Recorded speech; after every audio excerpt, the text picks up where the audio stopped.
Bonjour, bienvenue sur la chaîne du Psy. Je vais aujourd'hui vous parler d'un sujet que je trouve personnellement passionnant. Et si l'avenir n'était pas écrit, si nous avions comme ça quelque part la possibilité d'influencer les choses qui nous arrivent. Rassurez-vous, vous êtes bien sur la chaîne du Psy et pas la chaîne du Parapsy, pour autant qu'elle existe. Je vais vous parler de quelque chose qui est tout à fait connu dans le domaine des sciences humaines, de la psychologie, des psychothérapies en particulier. C'est ce que l'on appelle un peu dans notre jargon les prophéties qui se réalisent, les prophéties auto-validantes, auto-réalisatrices. Alors, de quoi s'agit-il ? Il s'agit simplement du constat que ce qui nous arrive n'est pas forcément anodin. En ce sens que notre perception, notre certitude par rapport à la survenue de certains événements va d'une façon ou d'une autre nous influencer et nous amener à provoquer des choses qui nous arrivent, choses positives ou parfois un peu moins positives. Il suffit de penser à ces personnes qui disent par exemple « Je suis tout à fait certaine de rater cet examen, je n'ai pas confiance en moi ». On sait que la probabilité d'échec est malheureusement un peu plus grande, évidemment. On pense notamment à ces personnes qui, suite à des échecs amoureux, on arrive à un constat peu souhaitable qui est « Je ne suis pas fait pour vivre en couple ». On constatera que tous les comportements à venir dans le chef de cette personne vont en cascade provoquer des déboires amoureux, par exemple, etc., etc., etc. Nous allons en reparler après, mais je voulais, pour illustrer mon propos, vous montrer un petit montage d'un film que j'ai effectué, dont le titre est Un petit jeu sans conséquence. Il s'agit rapidement, simplement pour vous donner peut-être l'envie de regarder ce court montage qui ne dure qu'une dizaine de minutes. Il s'agit de l'histoire d'un couple qui va extrêmement bien au début du film et qui est un peu lassé finalement de cette image un peu idyllique qu'on leur renvoie. Vous êtes tellement beaux, tellement bien ensemble, tellement merveilleux, on vous admire, on vous envie même parfois. Et à un moment, la partenaire de ce couple en a vraiment marre de cette image qu'on renvoie de leur couple. Et dans un petit jeu, pas forcément sans conséquence, mais ça je vous laisserai regarder, elle va dire autour d'elle: on se sépare. Non, notre couple ne va pas forcément aussi bien que ce que vous n'imaginez, on se sépare. Et vous allez voir un peu comme lorsque l'on pousse sur un premier domino, comment les événements en cascade vont se succéder les uns après les autres. Et pas forcément de manière très confortable pour ce couple-là. Je n'en dis pas plus, mais je voulais simplement regarder cet extrait de ce film, Un petit jeu sans conséquences. Quoique, on se revoit juste après. Non. Tu sais ce qu'il m'a dit? Qui? Patrick, qu'à chaque fois qu'il voyait la pub pour les biscottes, il pensait à nous. Qui est-ce qui est venu en moto? Je sais pas, tu la vois la pub ou pas? Laquelle?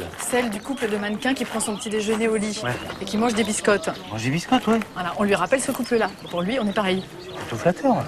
Pas mal, lui. Oh Bruno, je trouve pas les couverts, elle les met où ta mère? Dans les tiroirs du buffet. Mais non, mais ils baissent plus, ils sont obsédés par les fibres.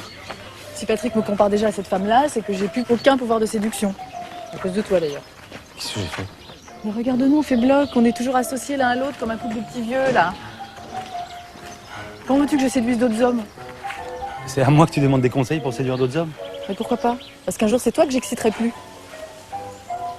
Si on ressemble déjà à ce couple-là, on court à la catastrophe. Claire, c'est une publicité pour les biscottes. Faut regarder les choses en face. Je suis désexualisée. Là. Alors du coup, je lui ai dit qu'on se quittait. Hein? À Patrick, je lui ai dit qu'on se quittait. Quoi?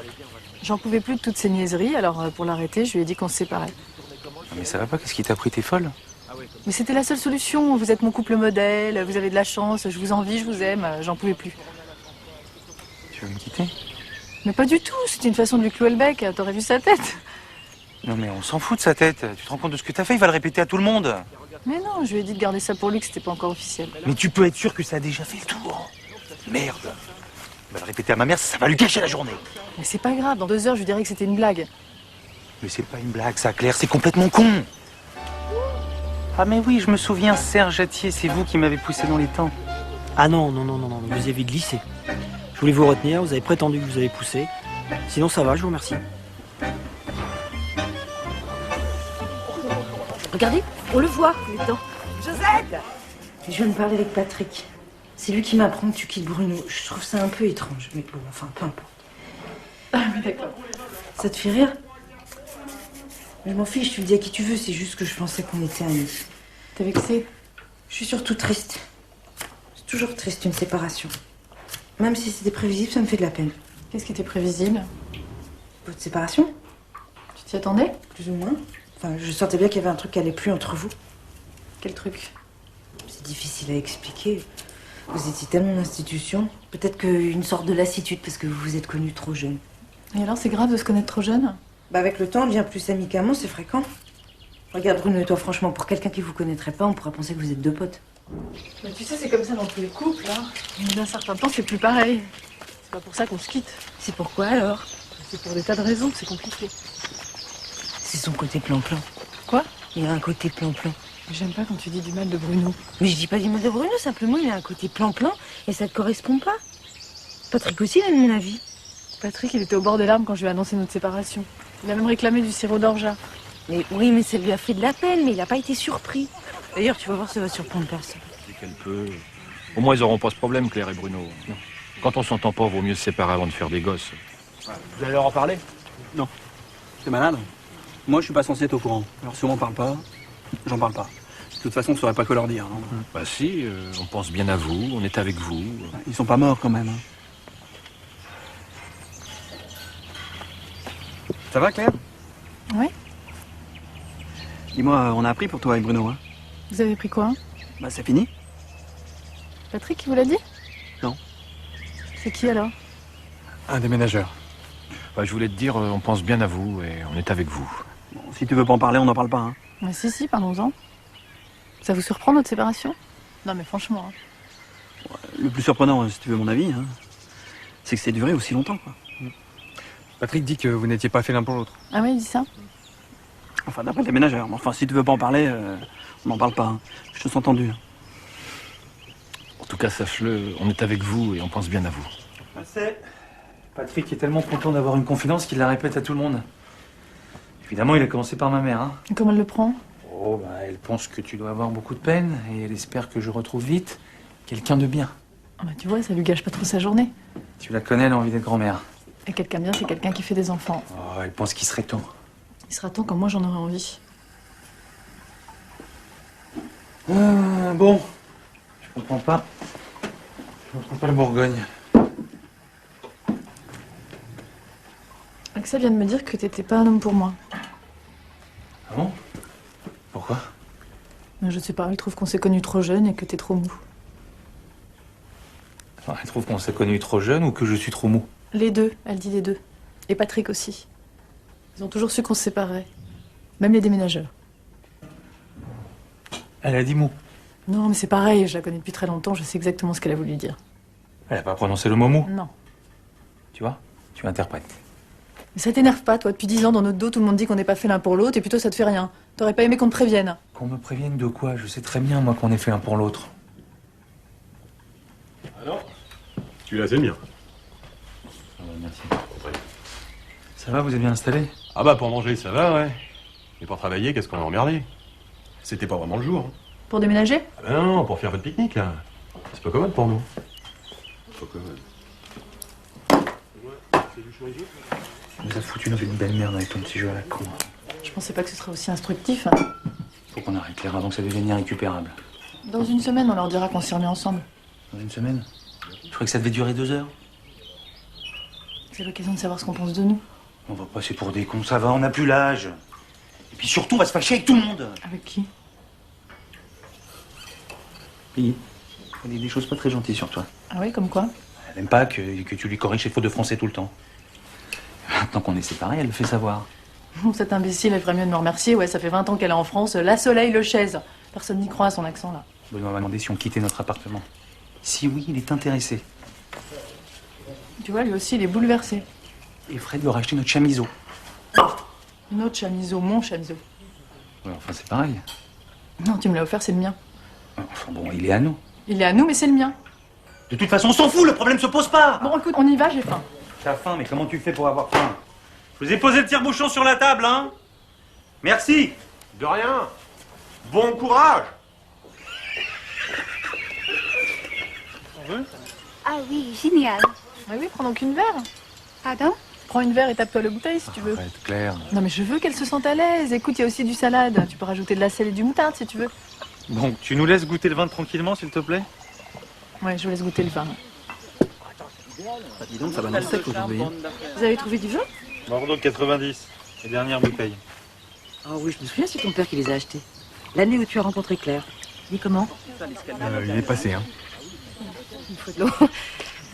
Elle est dégueulasse, ta pinard. Il est dégueulasse, le vin, Peggy. Oui, il est foutu ce vin, Bruno. Le Bourgogne était meilleur. Pourquoi il n'y en a plus? Dis donc, je voulais te demander, tu trouves pas bizarre que Claire, elle annonce d'abord votre séparation à Patrick? Quoi? Parce que je suis sa meilleure amie. Elle aurait pu me le dire en premier. Moi, quand ma mère est morte, je lui ai dit. Ta mère est morte? Bah oui, en octobre. Ah oui, pardon. Pardon.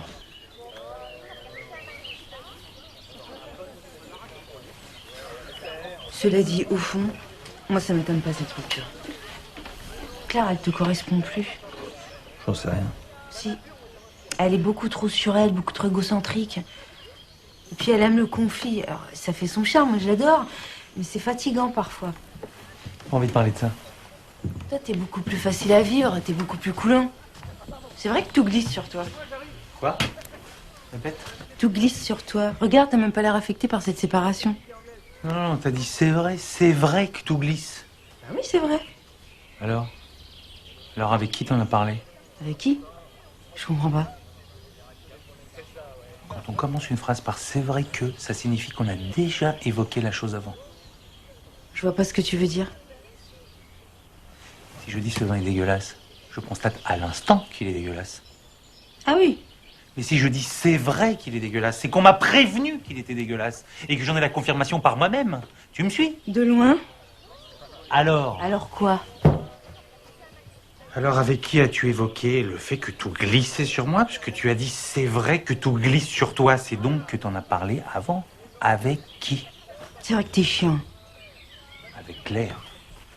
On a parlé avec Claire, tout glisse sur moi parce que je suis mou. Non, j'ai jamais dit mou. Alors tu dis plus rien. Laisse tomber. Je veux plus entendre un mot sur cette histoire. Ah, c'est dommage quand même, cette séparation. Pierre l'avait prédit, je savais que ça marcherait pas. Ah bon? Il l'aimait pas beaucoup, Claire. Qui n'aimait pas beaucoup Claire? Mais personne, mon chéri. Mais si tu viens de dire il aimait pas beaucoup Claire, c'est qui il? Ton père. Enfin, tu le savais, il était pas très emballé. Ah non, je savais pas. De toute façon, on lui demandait pas d'être très emballé, c'est à moi d'être très emballé. Enfin, il s'est pas trompé, on le séparer. Ce qui est quand même bien dommage. Ça fait plaisir cette séparation, hein? Mais pas du tout. Si t'es malheureuse, je suis malheureuse. Tu parles. Oh si, ça lui fait de la peine, Bruno. Elle est ravie. Oh, sois pas désagréable. Voilà, je veux que tu le saches.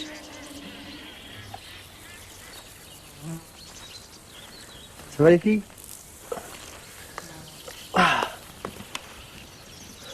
C'est chaud, hein? Ça tape. T'as pris un chapeau, toi, t'as bien fait. Vous voulez boire quelque chose de frais? T'as toujours ton frisbee? Ouais. Viens, on fait une partie. T'es sûr? Viens. J'ai discuté avec Claire. Ah bon? Je lui ai dit, ça m'a fait du bien. Tu lui as dit quoi? Je lui ai dit qu'on avait couché ensemble. Quoi? Je lui ai dit qu'on avait couché ensemble. Mais enfin, Axel, t'es folle? Bah quoi, on n'a pas couché ensemble? Si, mais qu'est-ce qui t'a pris? Bah, j'avais besoin de lui dire, j'avais des remords. Ça fait 2 ans qu'on a couché ensemble. Et t'as encore des remords? Non, plus maintenant, ça va beaucoup mieux. Tu vas voir, ça va t'aider toi aussi. À quoi? À te détacher d'elle. Il faut que tu tournes la page. Qu'est-ce que tu lui as dit exactement? On a couché ensemble, qu'on a eu une relation. Ah non, c'est pas la même chose.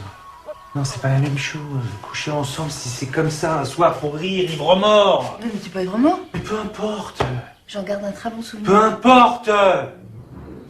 Une relation, ça implique un suivi. T'as senti un suivi, toi? On est restés amis. Un suivi sexuel! Je vois pas pourquoi tu t'énerves. Et puis de toute façon, vous êtes séparés. Non, on n'est pas séparés. Elle est où? Vous êtes pas séparés? Non, elle est où? Elle est sur un transat là-bas. Tu veux que je vienne avec toi? Voilà, j'espère que vous avez pu apprécier ce court montage. On va maintenant évidemment faire le lien avec la chaîne du psy, avec la raison pour laquelle je voulais vous sensibiliser à ce sujet-là.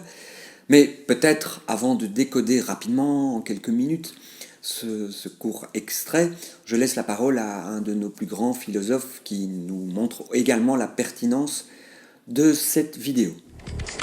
Je ne crois pas aux coïncidences. Je prétends que tout sur la Terre, sur la vie, sur l'univers, tout a une raison. Ton interview avec moi, la température de l'eau, les tremblements de terre, la pollution, les gens qui ont fait du mal sur la Terre, les gens qui ont fait du bien, c'est des messages pour nous. Donc je vais en effet maintenant plus sérieusement évoquer les raisons pour lesquelles j'ai voulu vous sensibiliser à cette vidéo.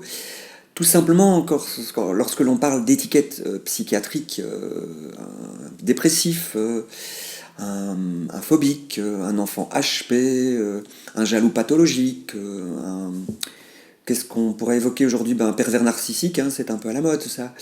Ces étiquettes, bien, elles ont tendance à fonctionner comme des prédictions qui se valident. Je donnerai simplement un exemple et je vous laisserai juste après réfléchir et peut-être pourquoi pas en discuter en famille. La dépression, lorsque l'on côtoie quelqu'un dont on dit qu'il est déprimé, notre manière de rentrer en relation, parce qu'on est convaincu qu'il est déprimé, parce qu'on est convaincu qu'il restera déprimé, notre manière de rentrer en relation va être faussée par la prédiction qu'il va rester dépressif, ou en tout cas la crainte que l'on en a. On lui demandera par exemple, est-ce que tu vas mieux aujourd'hui, plutôt que est-ce que tu vas bien? Est-ce que tu as mieux dormi ou est-ce que tu as réussi à dormir, plutôt que comment as-tu dormi? Avec un enfant HP, bien, on va décoder toutes ces difficultés d'apprentissage scolaire sous le couvert, sous le prisme de cet étiquetage qu'on lui aura sans doute apposé un peu plus tôt. Donc, il est vraiment très très important de faire attention aux prédictions qui se valident. Certains couples, plus simplement, qui se construisent, comme dans le film, et qui, par exemple, en fonction d'expériences douloureuses qu'ils ont pu vivre l'un ou l'autre, ou l'un et l'autre, vont entrer en relation en étant, par exemple, méfiants. Mais la méfiance, qui les amènera peut-être à surveiller l'autre, va à un moment amener cet autre à cacher. Il me surveille, donc je cache. Ce qui va amener la personne à se dire « j'ai raison de surveiller puisque la personne me cache ». Mais la personne cache simplement parce que l'autre me surveille. Vous voyez un peu cette espèce de spirale infernale qui s'enclenche, où finalement la crainte d'une tromperie va par exemple pousser un partenaire à la tromperie. C'est un exemple évidemment, chaque situation de couple est bien sûr différente, mais ce n'est pas anodin la manière dont on va présupposer que les choses vont se passer. Donc voilà, je n'ai malheureusement pas les numéros du loto pour le week-end prochain, parce que les limites de mes compétences sont atteintes pour aujourd'hui, et je ne peux que vous prédire peut-être une bonne soirée, une bonne journée, selon l'heure à laquelle vous allez visionner cette vidéo. Au plaisir de vous retrouver, j'espère bientôt, sur la chaîne du Psy. Au revoir.